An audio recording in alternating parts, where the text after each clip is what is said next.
Live. Oh man, start screen still.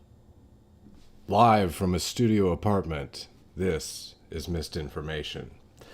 Gonna do testing. Gonna do a quick live stream tonight. Just because I feel like it.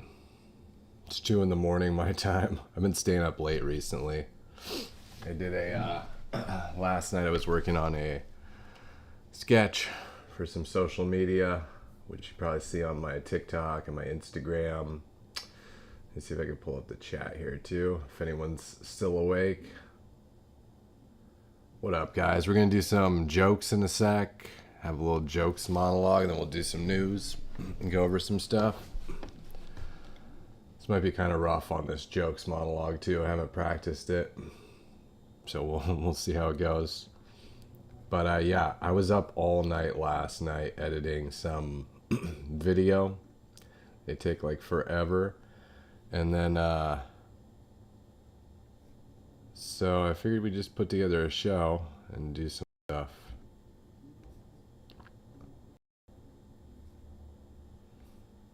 I want this.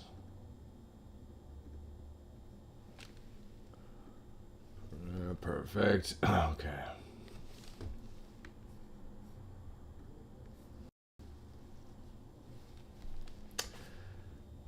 Okay, we can about get started here.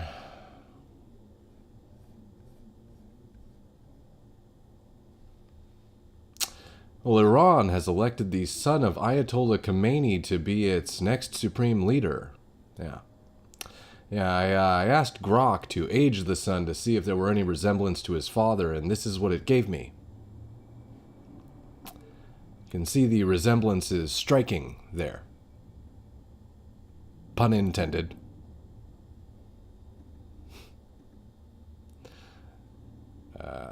A Muslim extremist was arrested for throwing an IED at a protester in New York. Yeah, Mamdani said he reviewed the video, and it looked to him like a snowball fight.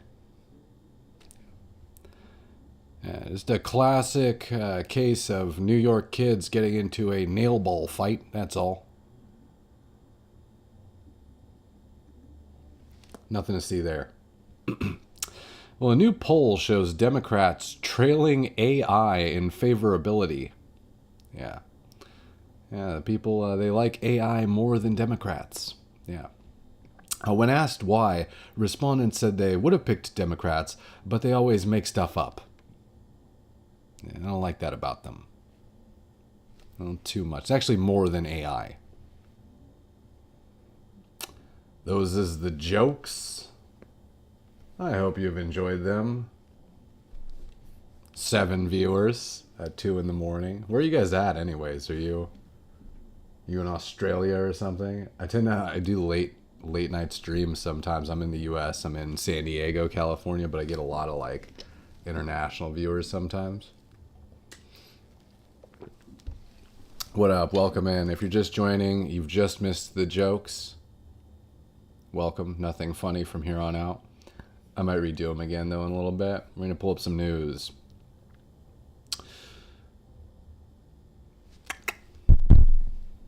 Okay. There's my teleprompter. You guys can see how the magic happens here. All written by me, the jokes, by the way. 0 AI used. I use it as like a reference sometimes, actually, like a research assistant. But all these written by me, and then I load them up on this AI teleprompter, which is good because it follows along with my voice, which is pretty sweet. I don't have the time to memorize them. In this case, writing them daily. Kind of funny, haha jokes. You want a joke? Did you miss the jokes? Should I redo a joke? Oh.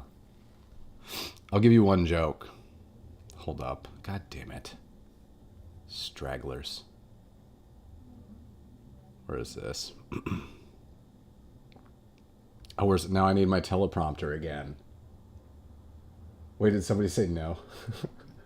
No, I don't want the jokes. You're getting a joke.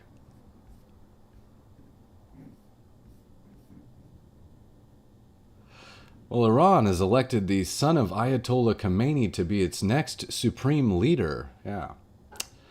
Yeah, I asked Grok to age the son to see if there were any resemblance to his father, and this is what it gave me. Damn it. And this is what it gave me. Yeah. Yeah, that's what you get for being late on the jokes. I missed the button, okay? That's what she said. Also. You can't see, but it's on a tiny laptop with little buttons I gotta click for these. Alright, that's enough for the jokes. We're gonna go into some news. Let's do that. Okay, there's a theme for tonight's show, too. This is kind of cool. We got a theme. Tonight's theme is lies by omission. Lies by omission is tonight's theme. It's as it pertains to the Democrats in this instance, but there are a couple themes going on. So number one, this is big in the news right now. Let me pull up Twitter. So there was an elementary school in southern Iraq that the U.S. hit with airstrikes on the first day of the airstrike campaign against Iran. I'll let Caitlin Collins of CNN take it away and inform you on this one. Weeks since this war with Iran has been underway, the deadliest incident of civilian casualties was a strike that happened on an elementary school in southern Iran that killed scores of children. Tonight, a CNN analysis of that attack reveals evidence suggesting that the United States military was likely responsible for it. What you're about to see is disturbing. I want to warn you, the United States says it's still under investigation, but this was the scene at the school just after the strikes 1 week ago nearly. CNN has not independently confirmed the death toll, but Iranian health officials and state media believe that at least 168 children and 14 teachers were killed. Which is a tragedy, right? Anytime something like that happens, it's a horrible tragedy. Nobody wants it, right? She's describing the elementary school that was struck, targeted by airstrikes. That's all we know so far, right, from this description. She's going to go into a little bit more detail here about where exactly the school was located. Our analysis, which is based on satellite imagery, geolocated videos, and the assessment of munitions experts, suggests that this school was hit around the same time that an attack that American forces had launched on a neighboring Iranian naval base. This new satellite image shows several Revolutionary Guard buildings near the all-girls school. You can see how close they are. In red, you can see the craters at the center of the structures, including the school, and what experts say look like precision strikes. A wall marked. So, as we get to this part in the reporting, which is a minute now into the video, we learn, and it's the same in the Wall Street Journal article that dropped on this topic, we learn about halfway through that it wasn't just any elementary school that was hit during the airstrikes. It was an elementary school that was actually adjacent to an Iranian Revolutionary Guard military base, a naval base, okay? Now, I'm not saying it's a terrible thing that should happen, and there is a possibility could maybe avoid it, but just looking at this map, for starters, I mean, these buildings are right next to one another. You're talking about the U.S. Navy precision striking these three buildings, and if it does, in fact, if it is confirmed that it was a U.S. strike that hit that elementary school attached to it,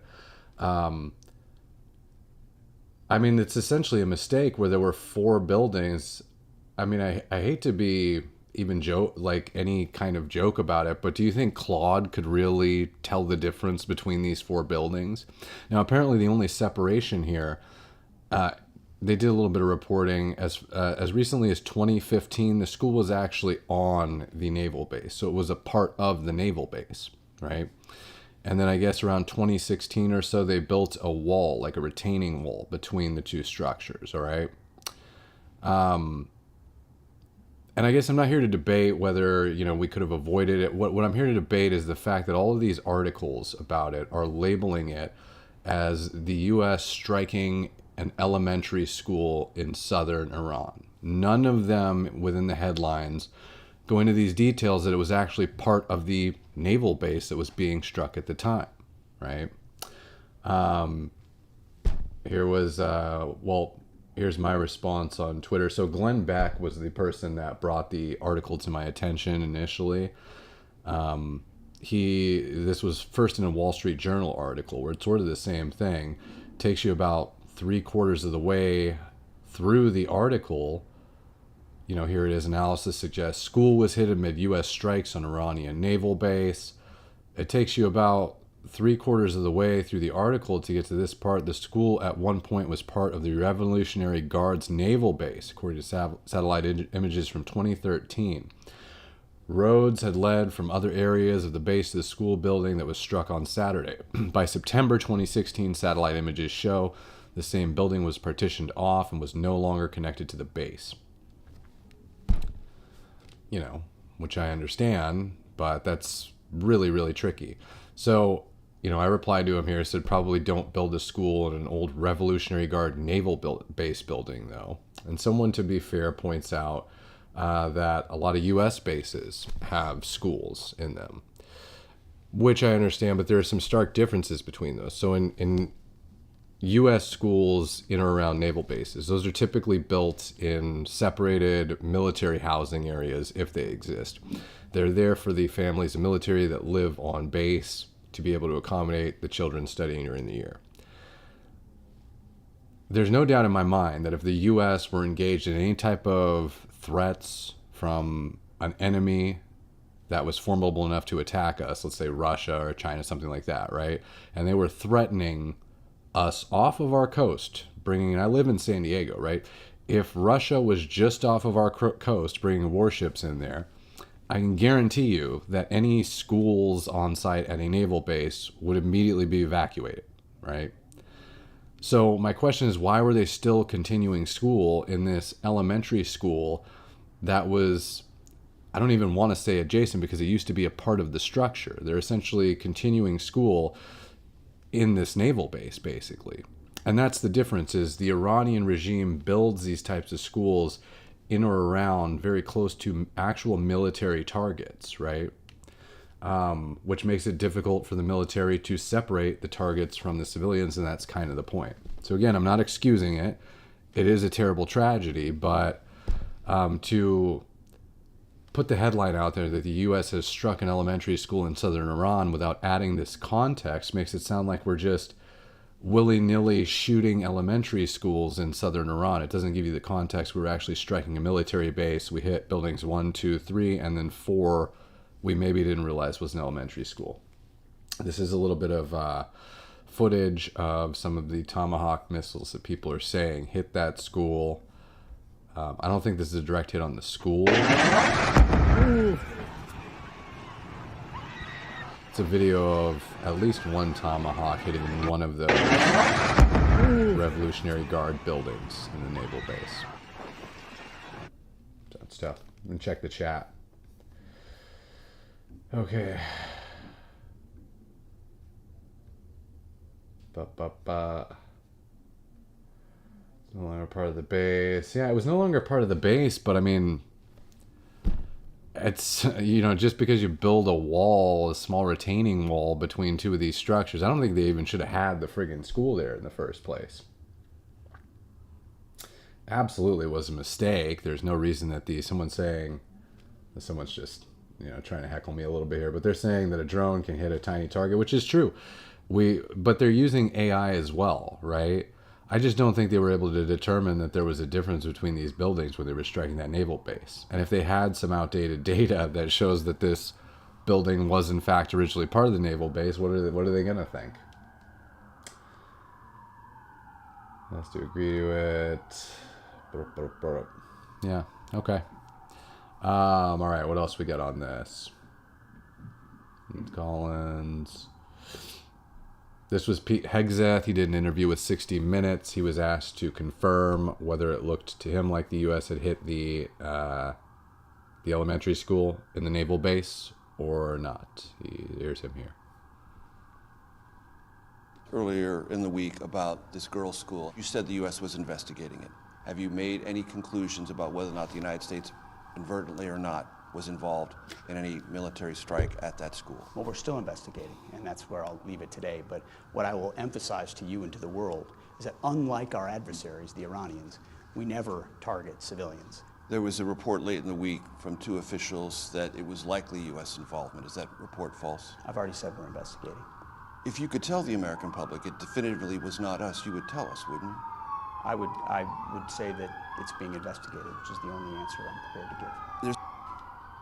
You hear him there, he's refusing to confirm and just essentially saying that the U.S. is continuing an investigation, which, I mean, by the reports that I've read, it does look likely to me that it was struck by the U.S. I mean, I don't know that there are any other plausible explanations at this point. We might hear something, things might change, but from what I've seen, it does look likely it was us, it was a mistake. Pete Hegseth, for his part, I think he's saying exactly what anyone would say in this situation, which is if the military is conducting its own internal investigation, obviously they want to be 100% sure that that determination is accurate before they release any response regarding the incident or how they can be better moving forward, you know? So, of course, he's going to say, yeah, we're still investigating it until they know 100% for sure and have a statement to put out. So we'll see how that turns out. Then there's another story in the news. Let me see if I can pull up the news article here. Let's pull up the news article here. This happened in New York the other day. So apparently, there were multiple arrests made after suspicious devices were found outside of Gracie Mansion. That's the home of New York Mayor Zohran Mamdani. This was during an anti-Islam rally and counter-protest. Yeah, they found suspicious devices outside of his home. Pretty terrible news, right? Sounds like somebody was maybe trying to attack the mayor. A couple more stories. These are headlines describing the same thing. Police arrested several people after a smoke generating suspicious device was thrown during a protest at Gracie Mansion. Oh, so there was a protest there. And apparently there was a suspicious device that was generating some smoke. That was interesting. Suspicious devices ignited during protests near Manhattan's Gracie Mansion. Mamdani's official residence. Sheesh. I hope he's okay. That's CBS News. ABC News. NBC News. I wonder if they're leaving anything out.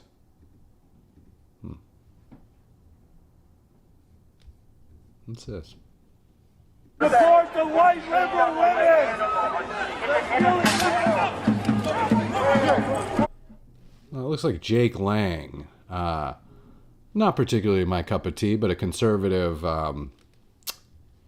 instigator, catalyst, online celebrity.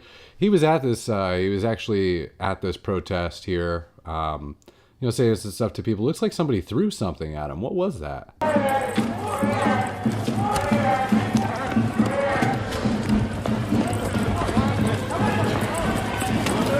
Somebody threw a fucking bomb, bro. That was a bomb. Yeah, that was a nail bomb. You seen it? That's a nail bomb. Shit. What's a nail bomb? Wait, they threw a nail bomb at him? I thought it was thrown at Mamdani's residence or left outside of there. Wasn't that just a smoke generating device? That was a nail bomb. Jesus is king, and he made it that that nail bomb didn't go off. Jesus is king. Thank you, Lord God. This was how the New York Times described the bomb that it turns out was thrown by a Muslim extremist at a protester here. They described it as smoking jars of metal and fuses thrown at protest near mayor's house. That's how I describe bombs. Smoking jars of metal and fuses. It is an accurate description of a bomb, I suppose. It's one way to put it. So yeah, Jake Lang was causing some drama. That's kind of what he does. Again, like I said, he's not particularly my favorite internet personality. I disagree with a lot of the stuff that he does. I don't disagree with his right to say it, but I think it's a little bit vulgar for my taste. I don't think it's necessary a lot of the time. However, I will 100% stand up for his right to do or say anything like that. Now, I guess he was last I heard of him, he was at these Iranian protests in New York, and he was sort of heckling the Iranian people who were standing up for, I guess, supporting the Iranian regime was the deal, something like that. And next thing I know, there's this reporting that an Islamic extremist threw a nail bomb at him, an actual nail bomb. I think I have a close-up view of the bomb here. Here's what was thrown at him. This was the guy that threw it. There's the Muslim extremist right there, kind of with the long hair. And that at the bottom of the image is the nail bomb in question. So I guess these are just improvised explosive devices. They contain a detonation charge as well as nails so that they cause kind of maximum damage to people surrounding them when they go off. This did not go off, thank God. So he was okay.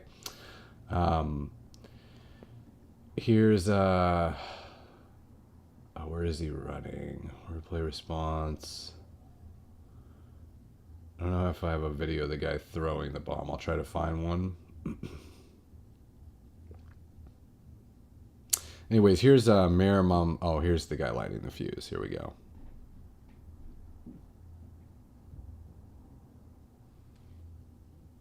So yeah, he was at the protest. He was not too happy with Jake Lang. Here is how the mayor characterized what happened. He says, yesterday, white supremacist Jake Lang organized a protest outside Gracie Mansion rooted in bigotry and racism. That would be your lead for the story. Sure. Such hate has no place in New York City. It is an affront to our city's values and the unity that defines who we are. What followed was even more disturbing. Violence at a protest is never acceptable. The attempt to use an explosive device and hurt others is not only criminal, it is reprehensible and the antithesis of who we are. I want to thank the brave men and women of the NYPD who acted quickly to keep New Yorkers safe. Our officers ran toward danger without hesitation, demonstrating once again the courage and dedication it takes to protect this city every single day. So the way this reads, and the way I read it when I first read this statement from him, because I hadn't heard about what happened, it sounds like he's saying, number one, he thinks Jake Lang was a white supremacist. And in the second paragraph here, what followed was more disturbing. Violence is never acceptable at a protest. The attempt to use an explosive device to hurt others. It sounds like he's saying that Jake Lang threw an explosive device at the protest. That's what I assumed was happening. Like, legitimately, I was like, is this for real? That guy that I don't already particularly like threw a bomb at people? Like, what even is this? But that's not what happened. He fails to mention here that it wasn't Jake Lang who caused the violence. It was actually a Muslim terrorist, a Muslim extremist, a citizen of New York who didn't like what Jake Lang was saying, obviously doesn't feel that he has a right to say that, and came in and decided to try to kill him. But the way that Mayor Mamdani frames this, the problem isn't Muslim extremism. And this is what's important to note. Again, the theme of tonight's show is the Democrat lies by omission. So what he's doing here is he's reframing an incident that looks bad for Muslims, which is what he doesn't want. He doesn't want to come out and say, hey, there was a disturbing incident of Muslim extremism in my city. You might disagree with what Jake Lang was saying, but he has every right to say it. And violence is never acceptable. He doesn't come out and say that. He omits the Muslim extremism entirely. He pins the cause of the violence on Jake Lang. That's the way this reads, is that what followed, and that's an important line, that second paragraph, he starts by pointing out the problem in his eyes, which is that to him, a white supremacist came in, agitated everyone, had no place in the city to be able to do that. Really, what happened to freedom of speech? I think he does have a right to be in that city and do that. I think it does have a place, actually, because you're in America. So he came in, he did what he has every legal right to do, and then he's saying that that caused what followed, which was what followed was violence, which he doesn't even have the balls to call out who caused the violence. He keeps it ambiguous because this is how Democrats do things. They basically work in conjunction. When you see Mayor Zohran Mamdani omitting certain facts, and you see the other major news outlets, NBC News, ABC News, CBS News, as we just went over, working in conjunction with him, all omitting the same important facts of the story, you know, your initial reaction might be, oh, how dumb are these people? right? How dumb are Democrat readers? They can't even get basic facts straight. It's not stupid at all, right? It's intentional. And that's the thing you need to understand, is they lie by omission to reframe reality itself. So what happened in New York the other day wasn't an instance of Muslim violence or Muslim extremism. It was an instance of white supremacy, which caused some after effects. Right? So just a little something to point out. What's going on in chat? Oh, we're not even in the...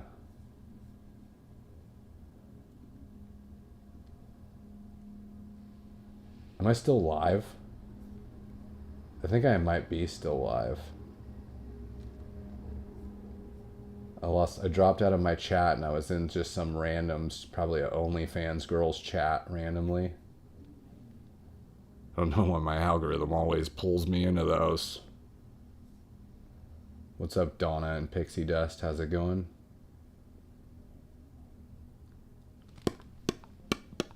What else we got tonight? Lies by omission.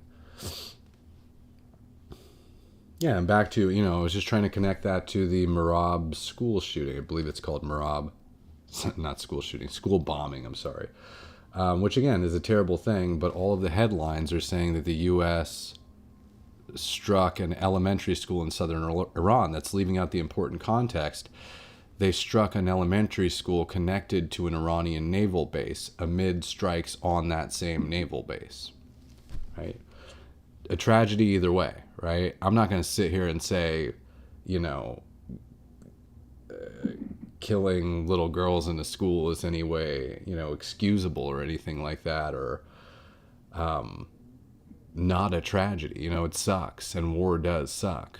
But the Iranians mixing in civilian buildings with military targets are putting them right next to each other and continuing to operate that school while under threat of naval attacks from the U.S. is insane. And it's definitely not helping the situation, right? So, yeah.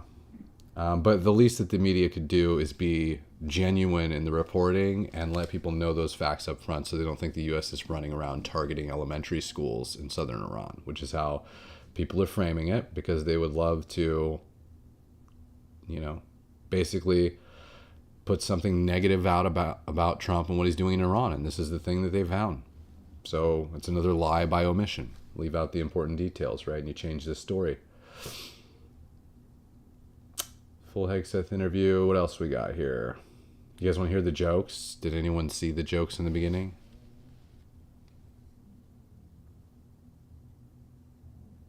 We'll do a couple jokes. Let's get rid of this thing.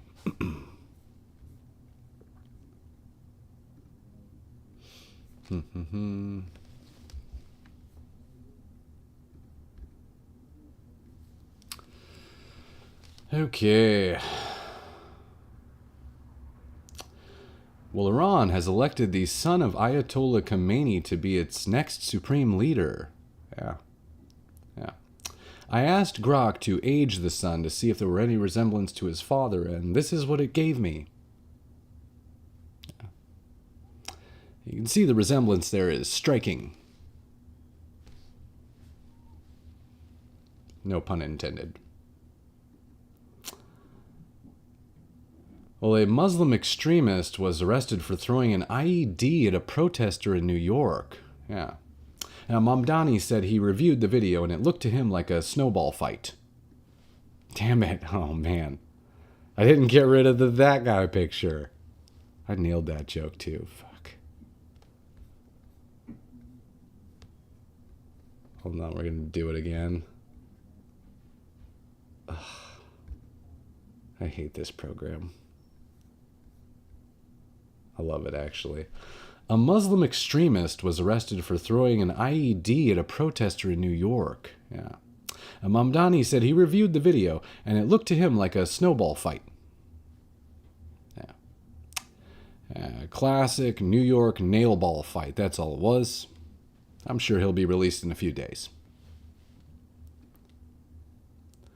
Well, a new poll shows Democrats trailing AI in favorability. It's hard to do. They're actually lower likability than AI. Yeah. When asked why, respondents said they would have picked Democrats, but they always make stuff up. It's a real problem. Yeah, too much hallucinating. Can't be trusted. Those are the jokes for tonight. I don't know if anyone's still up. But in any case, I think that's most of what I wanted to talk about. Maybe we'll go into a couple other things here. This was an interesting interview. It was tech CEO of Palantir. If you're not aware, Palantir is the company that well, first of all, hold on, while this popped up. I guess we were just talking about the Jake Lang IED. There was an improvised explosive device thrown at Jake Lang. I guess this was the guy, maybe he's a comedian, but he's also, I can't tell if he's a parody account, Walter Masterson, or if he's actually like a leftist comedian. I haven't looked that much into him yet. It seems like it could go either way to me. But he was at these protests, and he was just in the middle of saying, as a born and raised New Yorker, we welcome everyone into this city, when the Muslim extremist threw a bomb over his head. Watch. We were born and raised in New York. Watch. We were born and raised in New York, and we. So annoying. And we want everyone here to stay in New York. You don't get to come from outside and then tell everyone else. Literally.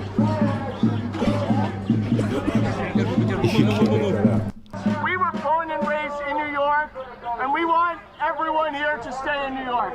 You don't get to come from outside and then tell everyone else. You don't get to come from outside and tell everybody that they don't belong here. And then Allahu Akbar, and a guy throws a friggin' IED over his head. I think he used him to boost up a little bit, too. Technically, he gets a layup for that. It's credit. An assist, sorry. He gets an assist for that, technically. That's crazy. Again, I can't tell if this guy is satire or not. He looks a little satirical, but yeah, he's probably satire. Anyways, this was the Palantir CEO. I was just discussing this. So he's the tech company that we hire for all of our military kind of tech. They work in conjunction with the LLMs, the large language models like Claude. But here's him talking about how lots of friends tell him that the world would be a better place if tech wasn't involved in those types of things, but he has a more realistic frame on things. Take a listen. One advantage that often gets overlooked for reasons that make no sense is war fighting is technology. I spent half my life in Germany for familial reasons, and then I wrote my PhD there. And then the rise of America after World War II, the reason America was able to win World War II were technological advantages. And if you look what happened in Operation Midnight Hammer, what happened in Venezuela, what's so far happening in Iran, you see one society just totally dominating. That's our society. Now, you could get into, I'm always in fights with my intellectual friends about it. They're like, but wouldn't it be better to have a law-based system where everyone is equal? Yeah, sure, in theory. But in this world, it's us or China or Russia. Yeah. And I don't know how you guys feel about those decisions, but I think I really believe we're doing the work of a higher purpose by making sure, and not just for America, but for the whole world, that we are the power that actually has the decisive vote. And there is only one way to do that, and that is with military superiority.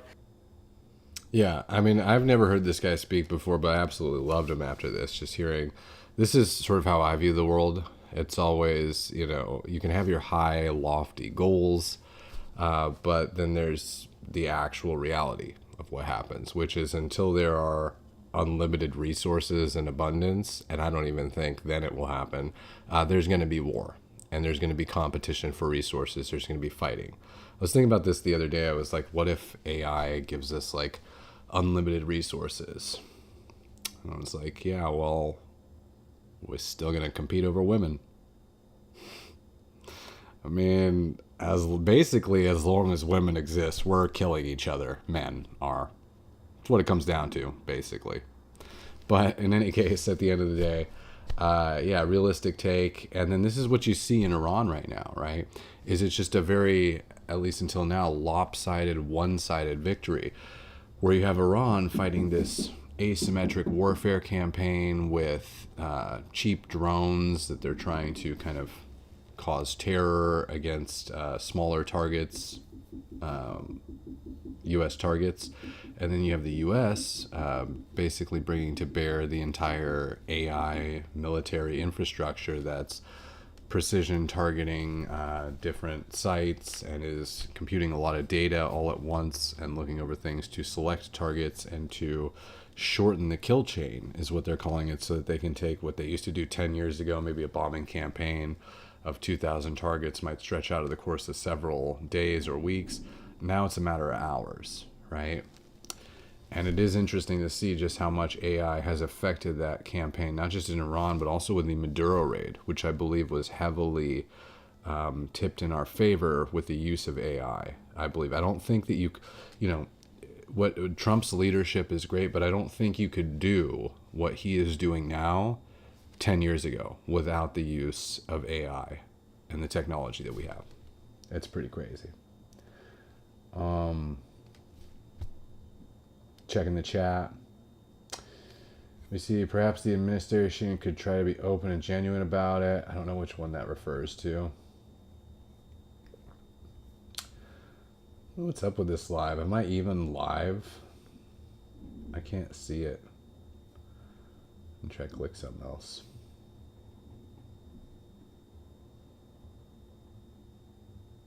Yeah, you guys are just all sleepy. You're just all sleepy and tired. It's almost 3 a.m. my time here, but I'm a night owl. So I like doing these late shows. Has there ever been a late show? I know there's been a late show. I don't think there's been a late show.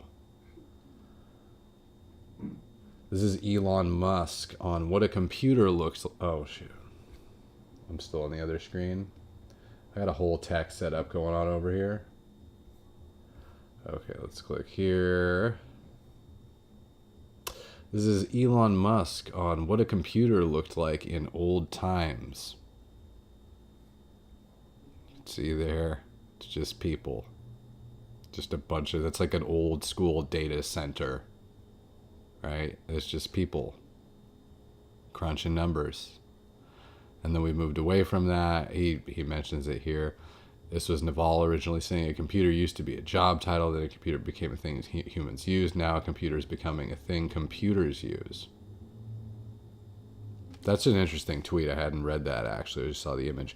He says a computer used to be a job title. That's, I guess, what these people are doing here.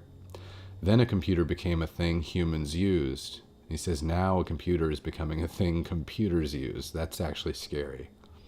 Have you guys heard of there's an app called like AI Job? I forget what the app's called, but it lets an AI agent hire you to do work that the AI needs done for somebody else. That's the state of things, the current state of things. You could be basically an Uber driver for a robot. Scary times. I don't actually think that that people will lose their jobs to AI. Some will. But the whole like losing our jobs to AI argument, it overlooks how much people want to keep their jobs and will fight to keep their jobs despite AI. So I think people will actually argue to keep their jobs because their jobs a lot of the time are always fake to begin with. And they're just currently arguing against coworkers to keep their fake jobs. They'll just switch it to AI and argue why they should still have a position even with the AI, and people will probably buy it. We need jobs, so until that need goes away, we will have them. Okay, this is oh man, I didn't link the article. Maybe I'll do it tomorrow. Okay, I guess that's it for tonight, guys. Glad you joined. I'll be back Monday through Friday. We're going to try to air live start at 9 p.m. Pacific Standard Time. So I'm going to try to get closer and closer to that actual start time. So it'll be awesome and on point. But yeah, if you haven't yet, subscribe to the YouTube. This TikTok kicks me off all the time. Like, I'll be gone for a week until I can live stream here again. Because they have certain requirements. Like, you have to be a gamer mostly. I don't, so they'll kick me off. So if you like the show, you can subscribe to my YouTube. It's just missed information. You can check out my Instagram or the TikTok you're on. I do the shorts on there. So I'll play one of them actually before I go. This was with the Ayatollah recently. You know, they elected the new supreme leader of Iran. And they were able to finally do it because they figured out how to use Zoom. Thank you for everyone for being here on time. I think we are still missing some people. Hopefully they will be here soon. For our next Supreme Leader, I nominate Ayatollah Mirbhageri. He's dead. How? I saw him yesterday. He had location services turned on Instagram. Okay. Well then, I nominate Ayatollah Araki and Ayatollah Arafi. They are dead too. Both of them. How? They took an Uber pool. That means we only have one successor left. Ayatollah Jimmy. Oh, no. Everyone be quiet. He's in the waiting room. I'm going to let him in. Hey, sheiks. Everyone's looking chic as usual. Jimmy, we convened today to nominate you as the new Supreme Leader. Oh my god, yes. I'm so excited. Death to America. For a second there, I thought you guys were going to cut off my head. I was like, oh my god, I know I give good head. Oh, Jimmy. Allahu Akbar. It looks like he had a connection problem. All in favor of Jimmy, please raise your hand. I'm so sorry. I forgot. Well, it's Jimmy that makes you the new Ayatollah. Yes, Queen. I have been told you we need to do some serious remodeling up in here. What's going on with these tunnels? I mean, if there's one guy who knows how to dig a tunnel, trust me, it's me. Jimmy, no. Allahu Akbar. Jimmy, if you could, we just ask that you be a little less... A little less what, bitch? I'm the supreme leader now, okay? And I'm about to go Diana Ross up in. Islam should be inclusive to all sexual orientations. Women should have the same rights as the boys. I can't leave my lesbians out. I think we should stop killing people who criticize Islam. Oh no, I am being airstrikes. Okay, bye. Yes, is this USS Strike Command? I would like to report the location of an Ayatollah.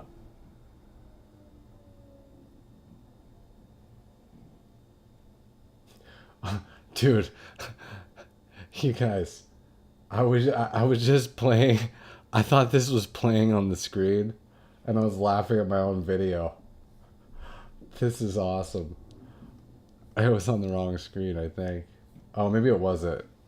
You guys just saw the end of me laughing at my own video. I thought you were watching my face laughing, watching myself the whole time. Anyways, I love the part where they blow up. It makes me laugh out loud every time. All right, thanks for joining.